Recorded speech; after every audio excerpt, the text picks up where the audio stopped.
Quran surah kedua ayat ketiga. Alladzina yu'minuna bil ghaib wa yuqimunas shalah. Jaga salatnya. Bagi yang muslim ya, hati-hati. Jaga salatnya. Jangan pernah tinggalkan salat jika sudah tiba waktunya. Nanti bedanya cuma di masalah berjamaah atau tidak. Satu. Yang kedua, tepat waktu atau menyesuaikan dengan kondisi Anda bekerja. Tapi prinsipnya jangan tinggalkan sholat. Itu satu. Sholat itu dari kata silah, hubungan yang sangat kuat. Ada namanya silaturahim, hubungan yang kuat sehingga saling memperhatikan dan menyayangi. Jadi silaturahim itu bukan saat Anda datang, Anda sapa, Anda kenal, pulang. Bukan itu. Saat Anda pulang, tidak melihatnya, Anda masih ingat, Anda doakan dia, itu silaturahim. Hubungan yang mengatur kita dengan Allah supaya terhubung terus dan ingat Allah di setiap keadaan, itu disebut dengan sholat. Semakin tinggi sholatnya, semakin diperhatikan kita oleh Allah untuk dimudahkan pekerjaannya. Jelas? Oke. Satu. Belum selesai? Maaf, kita sampai jam berapa ya? Ya. Sampai asar ya? Baik, masih ada waktu ya? Setengah jam. Yuk pelan-pelan sini. Ini saya mau detilkan. Saya mau kasih rahasia sebentar ya. Anda kalau bisa praktekkan ini, maka sudah ada jaminan dari sejak zaman Nabi, ini akan diraih bahkan di luar batas yang bahkan telah kita tetapkan. Salat.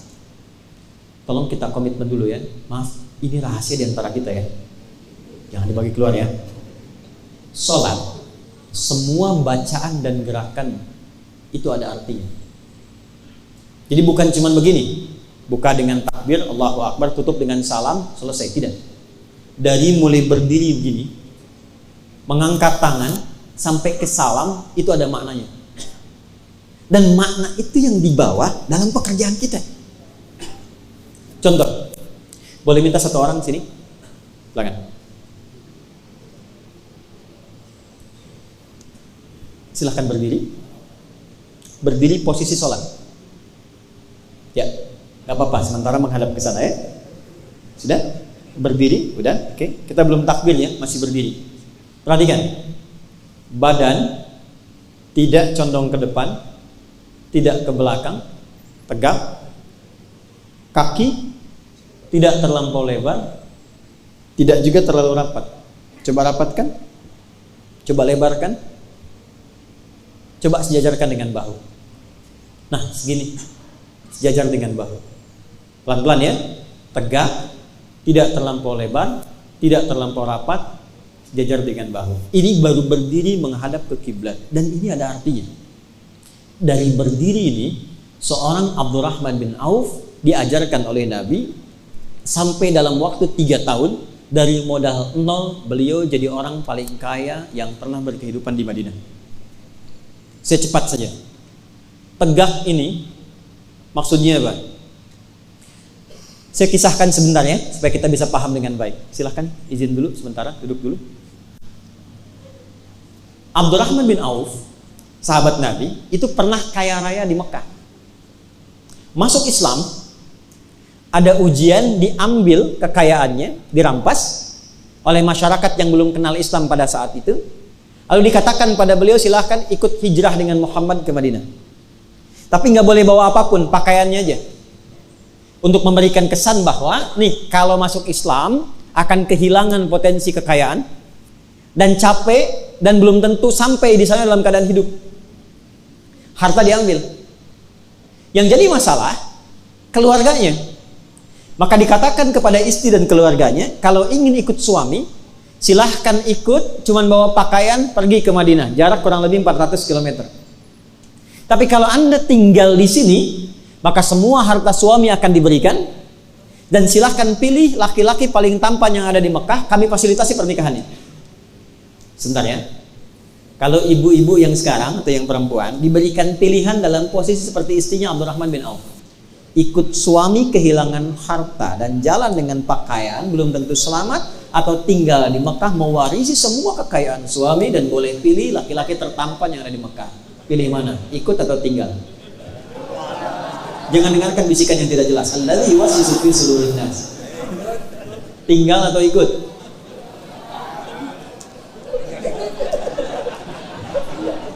Oke. Maaf ya. Ternyata beliau memilih tinggal di Mekah. Tidak ikut. Maka apa yang terjadi? Abdurrahman bin Auf berangkat, tiba di Yathrib di Madinah, disambut oleh orang paling kaya di Madinah. Itulah Ansar. Jadi Ansar itu maksudnya menolong sesuai dengan batas kemampuan, sesuai dengan sifat yang ditolong. Jadi kalau dia haus, disambut oleh orang bawa minuman. Dia lapar, disambut oleh orang bawa makanan. Ini orang pernah kaya, jatuh fakir, maka disambut oleh orang paling kaya lagi di Madinah.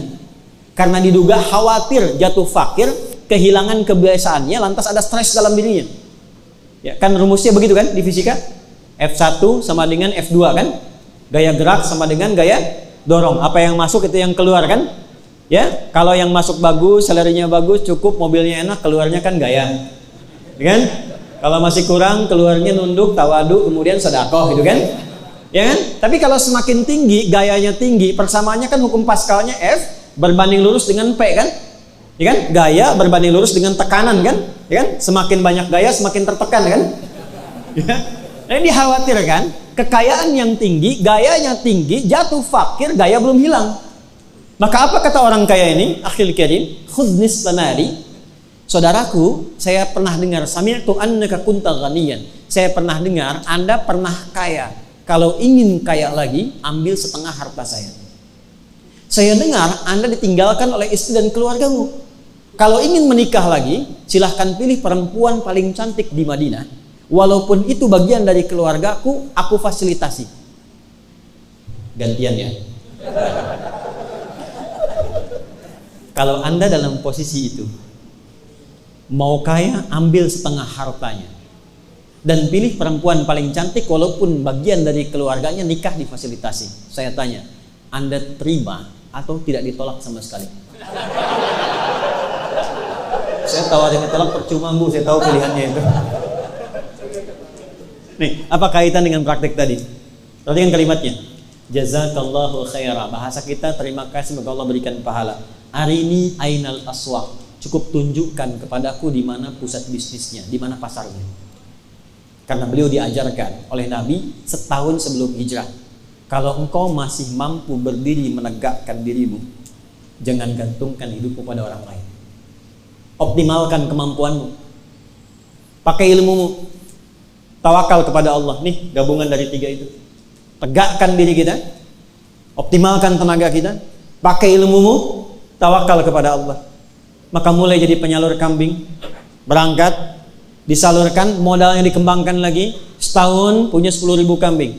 2 tahun makin kaya. Tahun ketiga jadi orang paling kaya yang berbisnis di Madinah Al-Munawwarah. Dari berdiri. Kalau sudah berdiri begini tegak, jangan terlampau rapat. Kalau sudah mandiri, sudah bagus, sudah sukses, jangan eksklusif. Bergaul dengan teman yang selevel saja, lupa dengan teman-teman yang mengangkatnya. Lihat teman-teman di divisi Anda sebelumnya, barangkali dia perlu dibantu, barangkali dia perlu dikatrol, barangkali dia perlu dibimbing. Tapi juga jangan terlalu royal. Ya, baru dapat dengar promosi jabatan belum diangkat sudah sebar kartu nama. Ternyata besoknya tertukar. Nih, tegak. Ini belum takbir. Maka tolong jaga sholat. Tapi saat yang bersamaan, pelajari. Saya ulangi, pelajari makna dan bacaannya. Karena isyarat dari Al-Quran, ada orang yang sholat tapi tidak mengerti apa yang dibaca dan dilakukan dalam sholatnya.